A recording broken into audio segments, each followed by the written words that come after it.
तो ये समीकरण है ना 9 नंबर का है, ठीक है।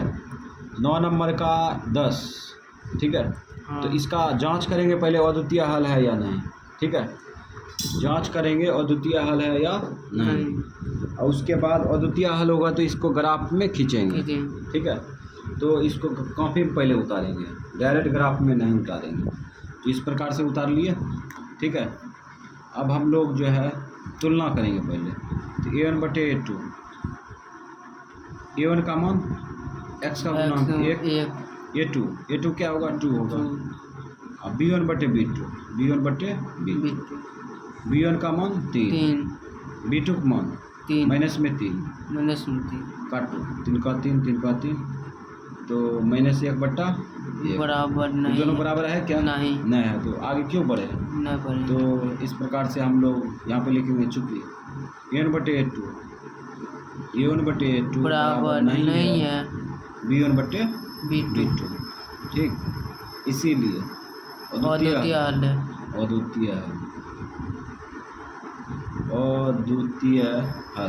अद्वितीय हल की स्थिति में क्या करेंगे? ग्राफ खींचेंगे, आलेखीय विधि से सॉल्व करेंगे। तो ये समीकरण फर्स्ट का जो है, समीकरण सेकंड का तुलना करने पर अद्वितीय हल हुआ तो इसका ग्राफ में हल करेंगे, ठीक है। तो ग्राफ में उतार चुके हैं, अब इसका आलेख खींचेंगे। तो आलेख खींचने के लिए व्यवस्था करते हैं। तो समीकरण फर्स्ट से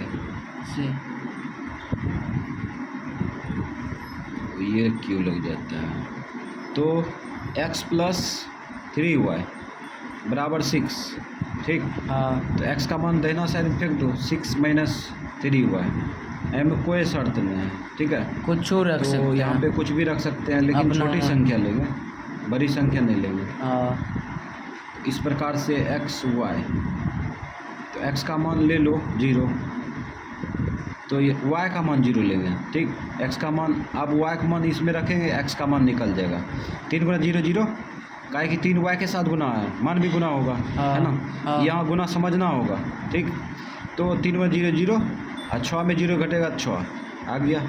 अब यहाँ पे लेते हैं 2, 1 लेते हैं, चलो 1, 3 का 3, माइनस में 3 और प्लस में 6 घटेगा, कितना आएगा? 3 ना आएगा, ठीक है। अब समीकरण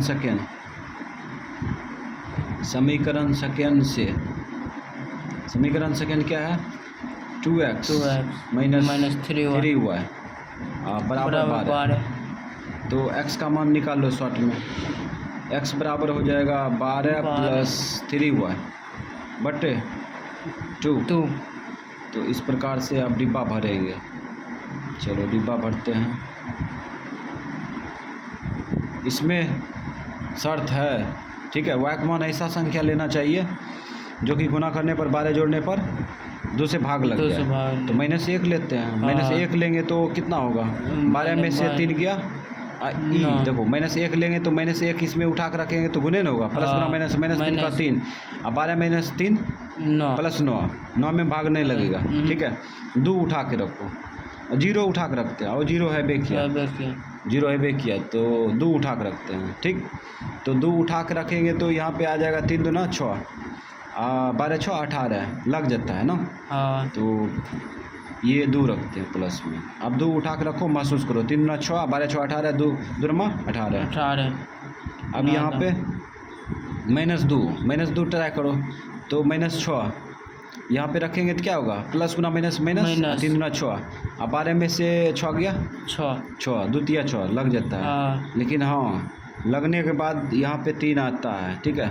तो इसका मतलब सेम नहीं लेंगे, ठीक। तो 3 2 लिए थे ना, अब 3 लेते हैं, ठीक।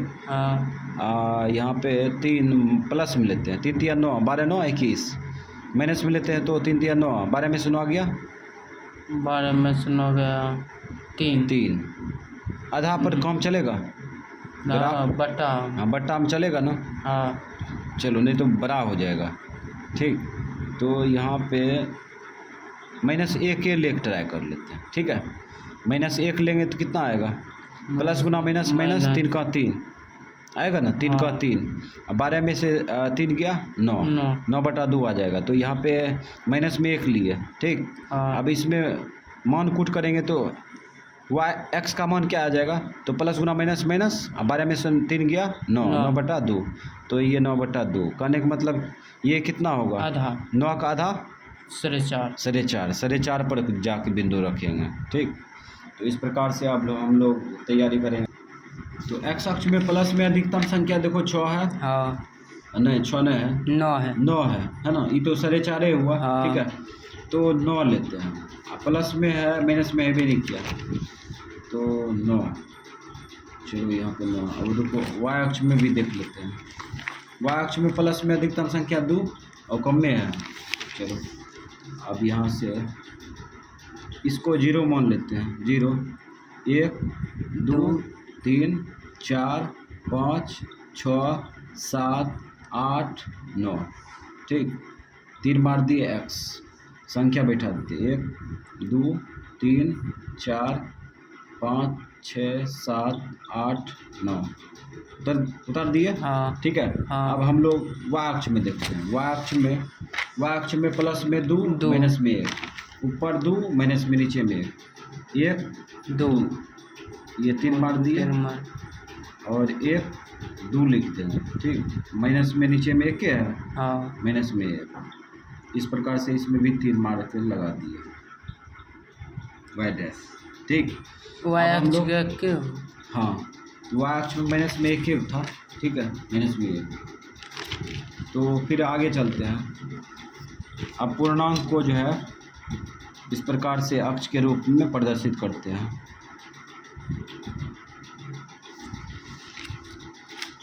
तो समीकरण फर्स्ट और समीकरण खोलते हैं, दोनों एक्स का जो है पूर्णांक इस प्रकार से प्रदर्शित हो गया है। ठीक है, अब हम लोग समीकरण फर्स्ट का बिंदु, समीकरण सेकेंड का बिंदु बैठाएंगे। तो 6,0 है, 6,0, 6 यहाँ पे होगा, 0 यहीं पे होगा। हाँ। काहे कि एक्स अक्ष में यात्रा करेंगे तो एक्स अक्ष का 0 संख्या मिलेगा, लेकिन वाई अक्ष का क्या होगा, 0 होगा। ठीक है, हाँ, तो यही हो गया 6,0। उसके बाद 3,1, 3 प्लस में वाई भी प्लस में है, तो इस प्रकार से यहाँ पे आ गया। अब दोनों बिंदु को क्या करेंगे, मिलाएंगे। तो इस प्रकार से यहाँ पे मिलाएंगे, ये 6,0, ये 3,1, दोनों को सावधानी से मिलाएंगे। दोनों बिंदु पर जो है ये इंची का लाइन जाना चाहिए। चलो चल गया। उसके बाद समीकरण सेकंड में देखते हैं दोनों बिंदु, 9,2, 9,2, 9 और 2 यहाँ पे होगा ऊपर। ठीक है, 9, 2। और उसके बाद अब सेकंड बिंदु को देखो, ये 4.5 है ना, हाँ, -1, 4.5 -1 कहाँ होगा, 4.5 यहाँ पे होगा, 4 और 5 के बीच में यहाँ होगा ना, हाँ, -1 यहाँ होगा। हाँ, तो इस प्रकार से यहाँ पे आ गया। ठीक है, हाँ, अब हम लोग ये दोनों बिंदु को मिलाएंगे। चलो बिंदु मिलाते हैं। तो इस प्रकार से ये बिंदु जो है, समीकरण सेकेंड का बिंदु जो है, एक बिंदु समीकरण सेकेंड को प्रतिच्छेद कर रहा है, फर्स्ट को ना, हाँ, फर्स्ट को प्रतिच्छेद कर रहा है। तो इस प्रकार से प्रतिच्छेद करते हुए लिख देंगे, खींच दिया। ठीक है, अब यहाँ पे तीर मार देंगे, तीर मार के स्टॉप कर दिए। अब उसके बाद बिंदु बैठा दो, धरा दो, 9,2, और ये बिंदु 6,0, ये बिंदु 3,2 और 3,1 है ना, 3,1। ठीक है, 3,1 है ये, समझना। उसके बाद ये बिंदु कितना है, 4.5 मतलब 9.2 कमा -1। ठीक, अब समीकरण फर्स्ट सेकेंड लिखना चाहता तो लिख दो, ये समीकरण फर्स्ट है। उसके बाद ये समीकरण सेकेंड का है। इसमें समीकरण भी उतार सकता है, समीकरण भी इसके लाइन पर लिख देंगे समीकरण। तो इस प्रकार से यहाँ पे अब x y का मान लिखना है। तो ये बिंदु किस पे कटा है, समीकरण फर्स्ट, समीकरण सेकेंड का लेख 6,0 कटा है। तो x का मान 6, y का मान 0। आंसर।